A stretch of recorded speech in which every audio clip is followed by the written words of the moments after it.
As she said, my name is Elizabeth Meredith, and I serve as a pre-employment transition services specialist with the University of Missouri, and I'm also the Horizons team coordinator, and you'll find out what that means a little bit later. Our Pre-ETS program is part of the College of Education and Human Development, so we provide Pre-ETS services to Missouri high school students with disabilities ages 14 to 21 at no cost to them or their families. And our work is designed to support students earlier in their transition journey so that we can strengthen coordination, we can improve our communication, and we can build collaboration throughout their high school years. Ultimately, our goal, I think all of our goals, is to help our students move forward toward more successful post-school outcomes, whether that is in employment, education, or community life. So here's what we're going to do today. I'm going to give you a little preview about the program in general, and then we'll talk about what the Horizons team is and what we do. Then we'll discuss something called the Work Ready Behavior Framework, our teaching techniques, some of the resources we use. Then you're going to learn about Job Olympics if you've never heard of one. And then we're going to wrap up and have some questions. So in 2015, the first school year that we started doing this, Missouri Vocational Rehabilitation contracted with MU's College of Education and Human Development to manage this. In some states, the voc rehab counselors go into the schools and do this. In our state, we are the primary provider of Pre-ETS. All of our specialists, no matter what team they're on, we provide services in the areas of job exploration, work-based learning, workplace readiness, post-secondary counseling, and self-advocacy. So here's just there's a little bit of data, sorry. In 2015-2016 school year, so the very first school year for Pre-ETS services to start like this, we served a little over 2,400 students, and we provided a little over 24,000 services. As of the May last year, May of 2025, we had served close to 11,000 students, and we provided over 107,000 services. So when we first launched this program, it was a little like the Wild West. Specialists were just simply told to go into schools, find kids to work with, and do it. I don't even think they had to bring back the kids' names that first year. But as you can see, we have grown. Our participation has grown steadily and significantly, and so we're at about 5 times what we were doing that first year at this point. There we go. So our staff is a whole program. We're certified teachers. Many of us are actually retired teachers or counselors or coaches or speech language pathologists like me, but we're certified teachers. We have about 67 of us specialists in the program as a whole. We have 2 specialists now. I believe a third is coming on in July. They're assigned to our deaf and hard of hearing population. We've got 1 full-time and 1 part-time quality assurance professionals. Those 2 ladies read and deliver to vocational rehabilitation over 11,000 case notes a month. That's a lot. I don't know how they do it, honestly, but they are the ones that keep our case notes in line with intact and in line with voc rehab and make sure that we write up really what we did with our students. We have 11 specialists serving on one of our special teams called the Phoenix team. They work in juvenile justice facilities. That's new. They just started, I believe, last year. And then we have 12 of us that are on the Horizons team, and we serve Missouri schools for the severely disabled and life skills classrooms in public schools. So in Missouri, we do still have those separate schools for kids with significant needs, and then of course we have public schools because not all kids go to those schools. So the Horizons team our team is dedicated to supporting those high school students with meaningful job skills. that prepare them for life outside the classroom. We specialize with working with students who have extensive support needs. So those with significant cognitive, physical, and behavioral challenges. So we work with, it's a tough population, but boy, are they fun. And they can do so many things. So our Horizons team, as of last year, this is 12 people. We were in 115 buildings, we served 913 students, and we provided over 18,500 services. Through March 26th, we're in 128 buildings, have over 1,000 students on our caseloads, and we are on track to surpass the other number by the end of this school year. So our program has grown significantly. When it was first created, we were only in Missouri state schools, and that was it. And then 4 years ago, we realized, not all of those kids go to a state school. There are a lot of kids at that same ability level in public schools, and so we branched out into the public schools. Districts call them different things. Sometimes it's a functional class, sometimes it's an essential skills class, life skills, whatever it's called. We ventured into the public schools to serve those children as well. So here's what we believe. We believe that all of our students can learn, that our students definitely learn differently. Not every skill that we teach is going to be learned immediately, and at times our own expectations need to grow alongside our students. So I heard that several times yesterday, and we just heard it this morning about having high expectations for our students. Sometimes we are the first people to hold those high expectations. So it's really on us to do that so that everybody on that student's team can have those same high expectations. So post-secondary success as an adult, that's going to be somebody who can express their workplace interests, their support needs, observations. Quick thought as a speech path. When a student is using an AAC device, what do? They start with? They answer questions, don't they?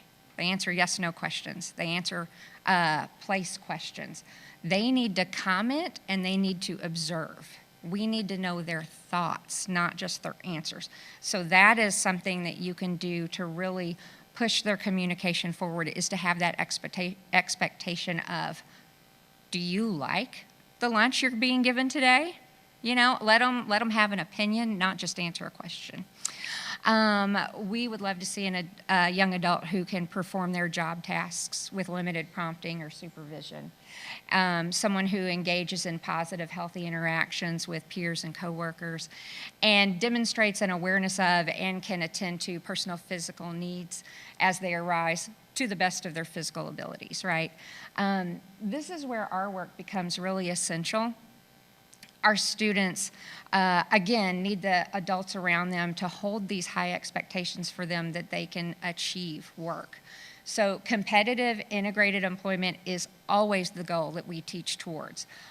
But at the same time, we know that our students with significant disabilities may reach that goal in different ways and on different timelines, or not at all for some.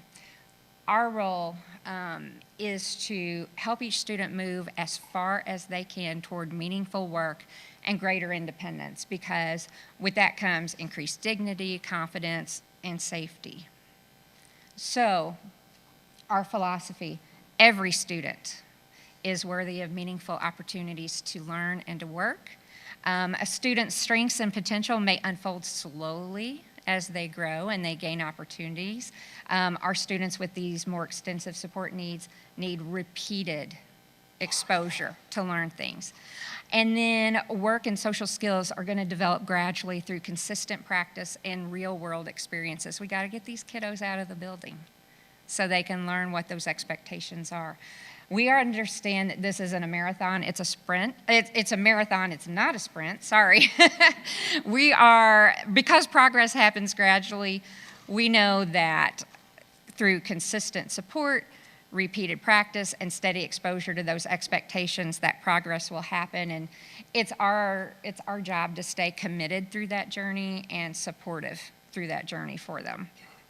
So our role, a student's potential is rarely fixed. It grows in response to their environment, and who's that environment for 8 hours a day? Teachers, right? School. Educators are. So that's what, again, I'm going to say it again, sorry, this is 3 times in a row, but that's why we have to have such high expectations and provide opportunities that allow them to rise to those occasions.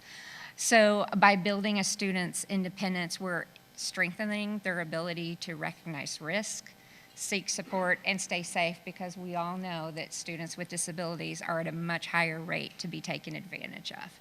So we want to equip them to work and have wonderful lives.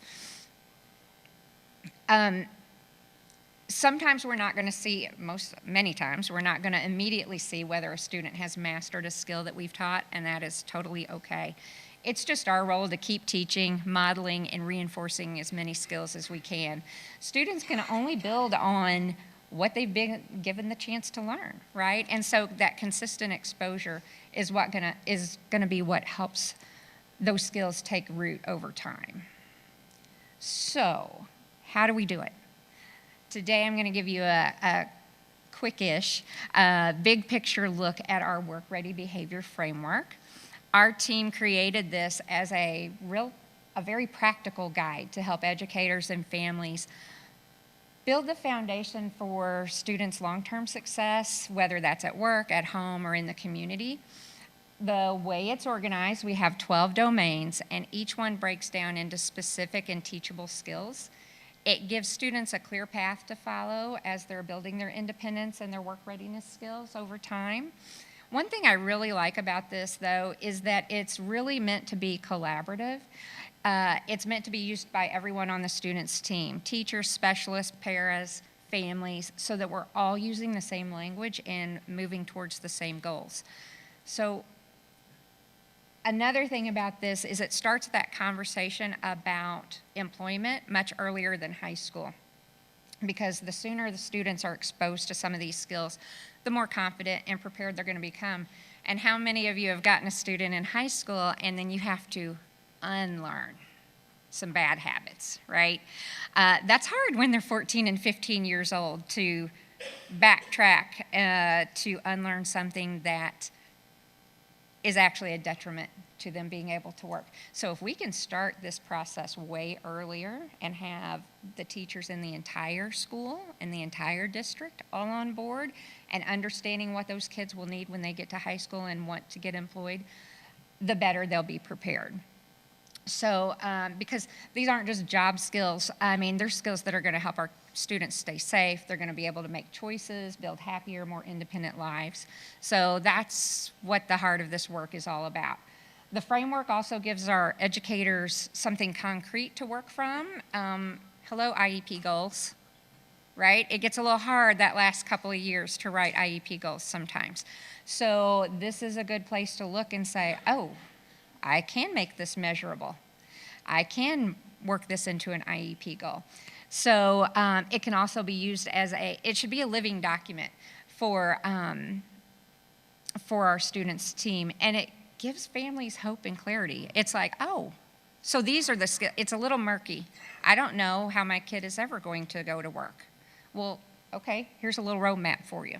Here's how you can get them there.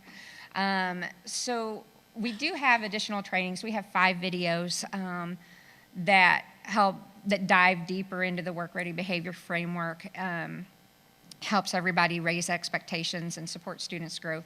But for today, we're just going to do a quick overview to help you think about how you can better support your students as they build the skills they need to get employed. Okay, so our first area is communication and self-advocacy, because obviously that's the bedrock for everything else, right? Some of our students have verbal language, some of our students use AAC devices, some use sign language, and some of them use a yes-no board, because that's where their communication skills are at. But we would love to see a student who can communicate their needs and wants, can also interact socially with people, and who can make personal choices.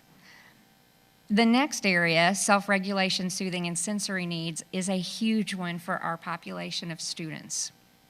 So having a student who's able to anticipate the need and request a break before they become dysregulated would be huge for our students, and also using age-appropriate interventions. So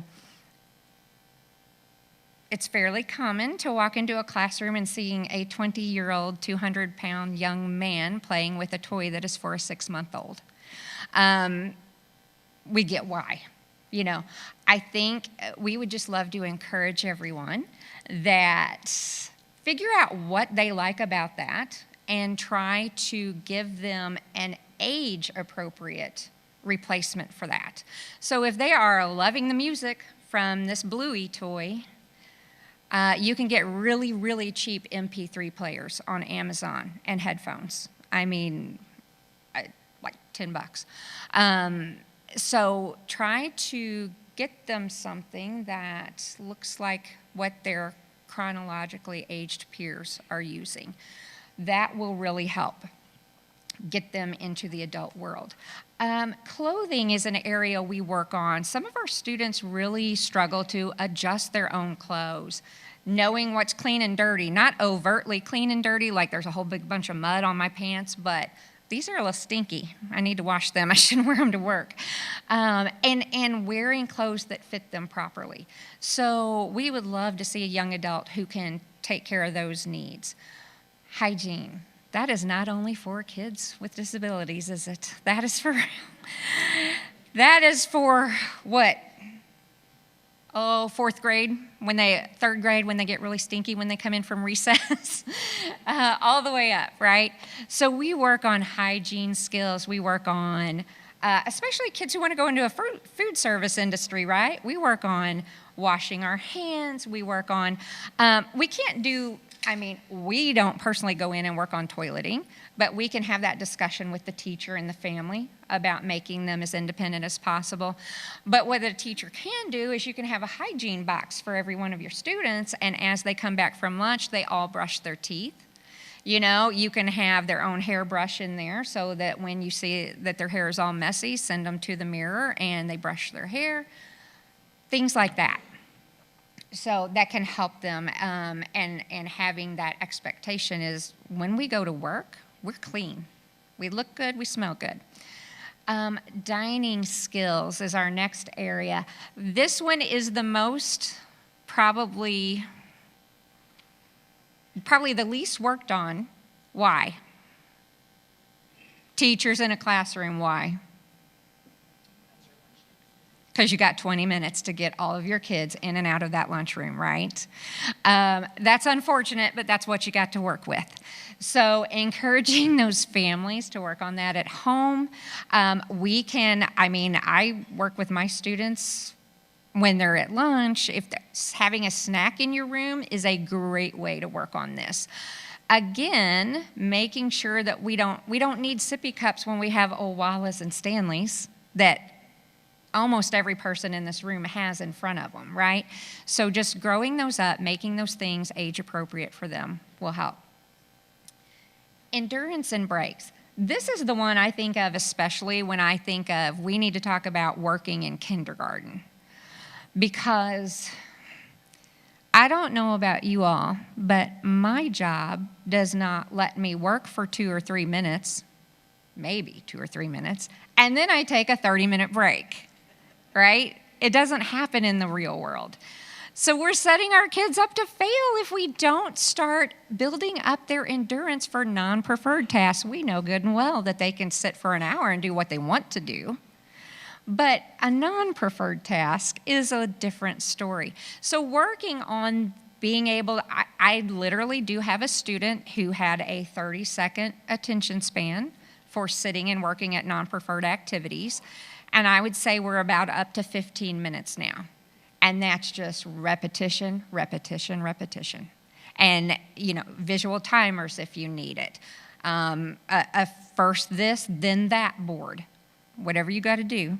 But because we would love to see our young adults working for 60 minutes straight before a break. It really helps if a classroom for older students is set up like this, set up like work. There are apps on an iPad where they walk in the door and they clock in to work. They have their stations, they get to work, they know when their breaks are going to be, and they can manage their breaks. They can set a timer, like on a phone, or just a timer if they don't have phones in school. They can come back from the break rather than getting upset that they can't continue on that break. So those are all skills that will help tremendously. Professional attitude, we do teach this overtly, but sometimes that's a catch as catch can. You know, something happens and you jump on that learning opportunity immediately to lead them through that, because we need somebody who can do hard things, you know, who can not break down and quit when something gets hard. We need somebody who can handle feedback. Even if it's presented very nicely, sometimes our kids really struggle with any perceived criticism. So we need our students to be able to do that and to tolerate the differences between themselves and their coworkers. So because we all operate differently, and sometimes our students' worlds have been made to operate around them, and that lessens the more you get out in the world. So we need to kind of help prepare them for that. Work habits and skills, professional attitude, work habits and skills, those are the soft skills all employers say that our students need, but are harder to teach. And that kids, not just our kids that are receiving these pre-ETS services, but all students coming out of school, not all, many are struggling with this. So the work habits and skills, being able to stay at your given task until it's done, being able to stay in your workspace, all of those things are vital skills to keeping your job. It's one thing to get the job, it's a different thing entirely to keep that job and remain there. Touch and personal space. If you know, you know. Right? They're all up in your business. They are. I mean, many of them, there are those few who don't like it, and then there are those others who would crawl on your lap if you let them. We need to teach them some boundaries, because, think about it, many of these kids have been toileted, so people are touching all over them. They have been hugged. They have been kissed. And this is at school. And it comes from a place of love, right? We love our students. And some of us have had students 4, 5, and 6 years in a row. Or I have students now in high school that I evaluated as a 3-year-old for the early childhood special ed program. So you know these kids, you know their families, and you want to hug them, and they want to hug you, and you can't. Because that's going to be a huge detriment to their public lives. So we try to teach them appropriate context, right? So I'm going to hug and kiss mom and dad. That's great. Knock yourself out. I'm going to fist bump and high five my classmates and coworkers. And I'm going to probably shake my boss's hand or wave. So we work on greetings and who they're appropriate for and when they're appropriate. Because the fact of the matter is, if one of my boys is 6'4", 250 pounds, and if a 21-year-old man walking down the street of that size suddenly veers off and tries to hug a woman who is 5 foot nothing, we're going to have a problem. So as mean as it feels sometimes, we have to do this for their safety. And so when I walk in, I always tell the kids I'm their boss. And I never say we are pretending. I say we are practicing. And I just think there's a huge difference in that mindset, that we're practicing for work. And so when I'm here, I'm your boss. And they'll come at me like this. And I'm like, no, high five, remember? Fist bumps, remember? It's hard on our hearts, but it's what's best for them. So, buckle up. Sexuality. Never thought I was going to be teaching on this or presenting on it. But here we are. So it's uncomfortable. It's not something we want to deal with, but it's there, right? So what we want to do is we want to help our students. We want them to have great relationships with their friends and their coworkers. What we don't want is someone who's going to express a romantic interest in somebody at school/work. We don't want that. And again, if you know, you know. We need to make sure they understand that things that are done in the privacy of a home are not acceptable in a public space, right? As they come up, we work on that. But our students do not infer. They are not, you can't hint at something. You can't use euphemisms. You have to tell them in very blunt language, this is not okay, and this is okay. Blunt to the point of social stories for many of our students. But that is something to keep in mind. If you have a student who's walking around as 14 years old, kissing everybody they know, they're not getting a job, guys. So that's something we need to work on. Community navigation and transportation, this is 100% dependent on where you live. Just being here, I'm like, you guys have some fabulous public transportation. That is not what is in Cape Girardeau, Missouri. We don't have that. We have some things, but we don't have that. And there are communities that have zero. It's your car and the people you know who have a car, and that's it. So we teach that to wherever our students are and whatever they're going to have to access. But we can teach everybody what road signs mean. We can teach everybody the exit signs and the careful wet floor sign means, because those are universal. And then safety is our last domain. Safety means safety in the workplace.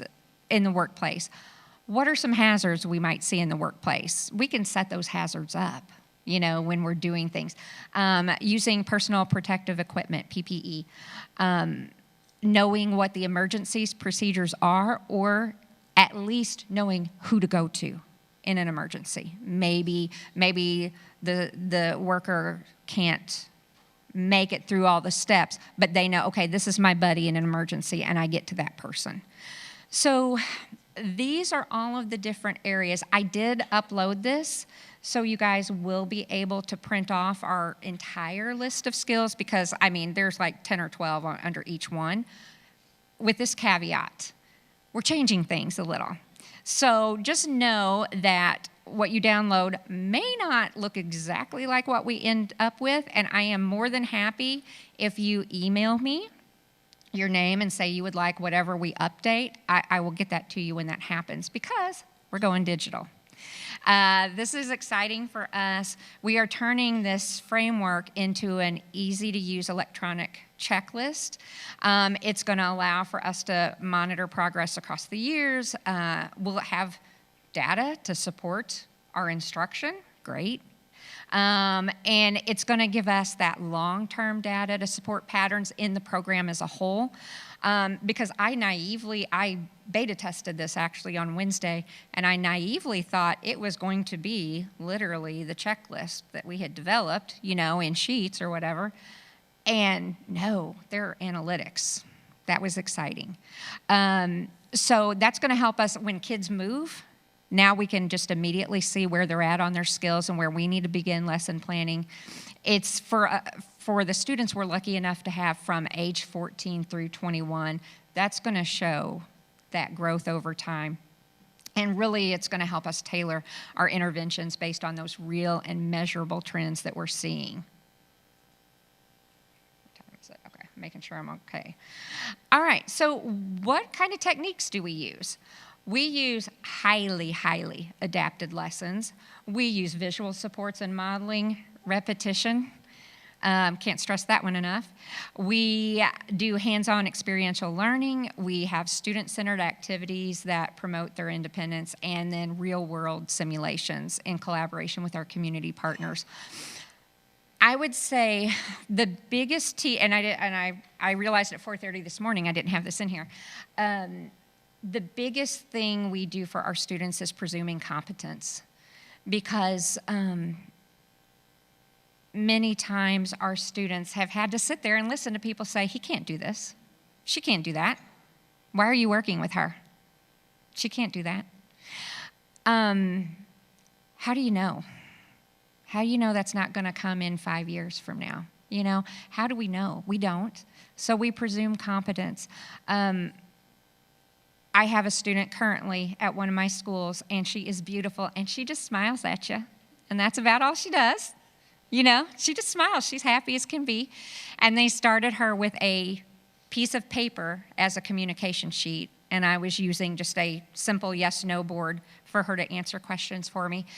And then she moved up to an iPad with LAMP on it. For those of you who don't know, LAMP is it's called Language Acquisition Through Motor Planning.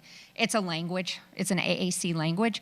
What's unique about that one and why I love it personally is because some of them, like Prolo Quota Go, I don't know if you guys are familiar with this or if I'm in the weeds, but anyway, some of the programs change the place where the icons are as you switch. LAMP doesn't. It's the exact same motor movement every time, so they learn it a lot faster. And you can take off all the icons. You can have 1 or 2 icons, and that's what they started with this student. They had 1 or 2. And then I was gone. I was out a couple of weeks, and I came back, and I brought her, and I just always, you know, act like she understands everything that's going on, and I teach her like that. And I looked down, and I go, wow, we got a lot more icons. This is super. And then we sat down, and I looked at her. I said, man, you must be getting really good at your talker. You must be getting really good. You've got a lot of those. And she just smiled, you know. And then I turned and looked. She didn't even hit the button for it to speak, but I turned and looked, and it said, work, no, finished. She understands what I'm doing with her. She understands a lot. And that's the only way I know that, is that. But if I hadn't been teaching her as if she understood anything, what a sadness for her, right? So we don't know. So presuming competence is probably the greatest gift you can give your students, and something that we rely heavily on. So we focus on practical job skills, so things that are going to help our students succeed in those real-world work environments. And so we work on communication, following directions, staying on task, understanding workplace expectations, self-advocacy, problem-solving, personal hygiene, all of those skills that are essential for independence and confidence and employment. But in order to build this independence, you have to build in extra time. Our students need extra time for teaching and learning. So our team tries to provide our services in the smallest groups possible, according to whatever time we've been allotted in our schools. On a bad day, I see a group of 3. But like if something's going on, we got an assembly and I got to get all the kids seen, because I'd rather see them as not see them. But typically, I see my students 1 at a time or in a group of only 2. Some of our specialists have 40 minutes to see 15 kids. So we kind of got to work with what we've got. But we do our best to make those groups as small as possible. The other thing is our regular specialists who aren't on the specialized teams go into a school once a month. We go to our state schools once a week and do our public schools twice a month. But if we have in the room in our schedules, I actually go to my public schools once a week as well. All my schools get once a week. Some people have too many schools that they can do that, but we at least try to get there twice a month. So, and then we also provide services during ESY because, our students need, those big breaks are not easy on them. So they can lose a lot of skills. So we try to keep those skills building over the summer as well. So, like I mentioned before, all of our specialists teach skills in those 5 areas. Job exploration, workplace readiness, self-advocacy, post-secondary counseling, and work-based learning. So 2 of our most used resources for teaching job exploration are the custom kits that our team has made for ourselves. You guys can do this yourselves easily. And then we bought, the year after the Horizons team was formed, we bought from a company called educational associates or education associates, yeah. But they're called project discovery kits. We bought several of those. So both of them are tailored to support a wide range of learning styles and abilities. Our students need access to career education that feels relevant to them and is achievable for them. And so for our students with the most complex needs, that means we're adapting materials and approaches to meet them exactly where they're at. So here are some of the benefits from the project discovery kits. It's research-based, they're hands-on, they take abstract concepts and put them into real-world tasks. It's learning by doing, which is the best way to learn, right? The materials are pretty flexible to fit different teaching styles and our students' needs, whether they're seen individually or in a larger group. And then here are a few of the things that I like about them. They always have a standard curriculum and we use adapted with our students. They have video modeling, they've got vocabulary support, so they got a lot of good things with it. But creating our own kits has a lot of advantages. It's truly teacher-driven design. Those of us who are out there doing the work are the ones creating it. We have flexible levels of support. We can adapt or scaffold anything we've got in there very easily and quickly, and a lot of times we just go ahead and do it automatically. When somebody gets a kit and then you get it after them, you'll see all of these extra lessons that they've made to adapt things because they just put it in the kit and send it on. We have realistic and localized content because we're looking at our own communities to develop these kits so that the learning is much more meaningful and relevant. We have built-in opportunities for generalization. We try to pick things that are just going to transfer naturally to a work environment. It's pretty cost-effective. It's a lot more cost-effective than buying a kit, I'll tell you that much. And we have student-centered visuals and supports.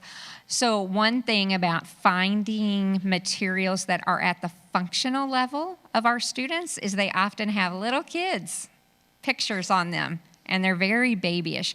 So we do a lot of work to make those teenagers or adults. We're not looking for videos that have babies in them. We want it to be at their chronological level as well as their functional level. And so we really strive hard to do that. Making our own kits just gives us a lot of freedom to be creative and responsive to things that we see that come up. And we can build our lessons to reflect what our students need. So we enjoy making these. So far we've made fast food, hardware, movie theater, and an office support services employee kit. Not this calendar year, but at some point we also identified we really want to do hospital, library, and warehouse. Those careers fit in about any community, no matter what the size. So, and we started with these jobs because they're familiar and accessible. They're jobs that our kids see in their own neighborhoods. And that's intentional because it just helps them connect with what they're learning to what they're seeing when they go out in the community with their families. It doesn't just, and our kits don't just outline job duties, it introduces the students to the relevant tasks, relevant skills, the daily tasks, and the potential career pathways you can take, as they start practicing and preparing. So here are the activities we put together in our fast food kit. My personal favorite is the French fry station, because it's a plastic shoebox filled with popsicle sticks, and we ordered the legit, we didn't just get a plain old scooper like you'd scoop your flour up with, because it's really hard to scoop up popsicle sticks with that. But we got the legit one like they use at McDonald's that has the big part and it funnels it down. And my personal local Chick-fil-A, I went to them because they hire people with disabilities, and the owner's daughter has Down syndrome. So I figured he was probably going to be pretty cooperative with this, and I asked for the burger wrappers and the straws and the cups and the fry boxes. So our kids get to scoop up the fries and put them in the fry box. That's my personal favorite of this one. So through highly individualized instruction, the hands-on learning, and those real-world experiences, we can help our students build up their confidence, their independence, and their skills that they need to get to competitive, hopefully, like I said, always the goal, competitive integrated employment. So, in addition to doing all of that, the kits we use, we also have a variety of experiential learning activities that we help plan. We take our students on job tours and job shadows where they often get a chance to practice those job skills on the spot. I'm taking on May 2nd, I'm doing a grocery clerking unit, and we're going to a grocery store. And so I'm really excited about that. And I've told them, I said, you know, even if you like to be around people, then you could be a checker, you could do this. If you don't really like to be around people as much, you could still work at a grocery store. You could stock at night. You don't have to talk to anybody. You could be in the back unloading the truck. You could be breaking down the boxes. It's got such a wide variety of possibilities for students. So I'm excited that we're going on that. We help set up volunteer opportunities with local businesses like thrift stores where our students come in and do some tasks for them. And then, of course, while we're there, we provide that on-site job coaching that our students need to, whenever they need it to get through it. One of our specialists, they go to the library once or twice a month and they wipe down all the video cases for them. So, this is experiential learning, but it's community-based and it's community-focused, and our emphasis is always on connection, you know, making those connections not only for us but with our kids. Our students are often disenfranchised, so it's really significant for them, their families, and our communities as a whole for them to be seen and involved in their communities. Sometimes the school can't get their students out into the community. It's always staffing and transportation, always. I mean, most all of them want them to go, but with staffing and transportation issues, they may not be able to. So when that happens, we do our best to bring in guest speakers, or I'm going to plan a job fair. One of our other specialists did it where she had like 10 stations and everybody, she didn't just have her kids who were in high school, she had the whole school. So even the kindergartners come through and they could practice job skills at each station. So there are ways to get it done even if you can't get them out. Getting them out's the best though. We have a variety of other resources we use as well when working with our students. I'm assuming many of you know about Boom Learning and Boom Cards. For those of you who don't, that is a web-based platform. You do what's called Boom Cards. They are so fun. The kids love them. They're self-grading. They're visually engaging. Some of them are multiple choice. Some are drag and drop. Some are fill in the blank. Some are sit and get. You know, you talk about it.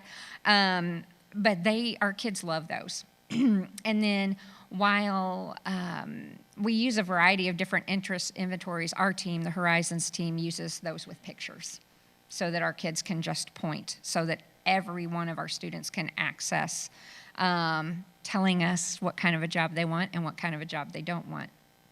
So we love, love, love Teachers Pay Teachers, obviously. Many things there that are fun. We are involved next Thursday. Our program as a whole was invited to do a NASA downlink. So that's pretty cool. And so I got some things off of Teachers Pay Teachers to do some lessons on that. And then within our own program, we use Microsoft. So we have Microsoft Teams. We have a lesson library for the whole program. And then we have our Horizons team channel. And so for each of those 5 categories that we teach in, we have a place where you can drop lessons in.